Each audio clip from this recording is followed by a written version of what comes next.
The Cold Ledger of J.P. Morgan. In the winter of 1912, J.P. Morgan sat in his library, firelight flickering across ledgers, filled not with numbers, but with names. Men of influence, men who opposed him, wealthy bankers and industrialists who had whispered their refusal to join his designs for a central bank.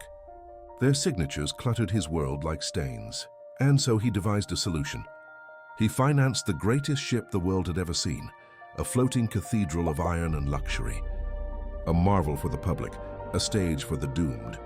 Into its first-class cabins, he lured his rivals with velvet invitations and the promise of grandeur. They came willingly, eager to boast of their voyage on the unsinkable Titan. Morgan himself booked a lavish suite, flaunting his passage in newspapers. But days before sailing, he quietly cancelled, citing ill health. In truth, he had no need to be aboard. His hand would guide the ship from afar. On the night of April 14th, the moonless Atlantic swallowed the liner whole. The iceberg, some whispered later, was no accident. Morgan's agents had tampered with coal bunkers, ignited slow fires deep within her hull, weakening steel until it was brittle as glass. The great ship met the iceberg as planned, a kiss of death. In the freezing Black Sea, his rivals thrashed and sank, their power vanishing beneath the waves, and Morgan, he awoke in his mansion to the sound of telegraph clatter, reading the words with a calm smile. Titanic lost all dead.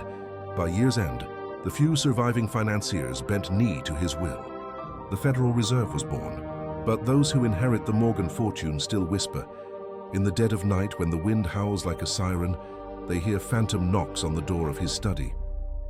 As though drowned men, waterlogged and pale, are still clawing to have their names erased from the ledger that damned them.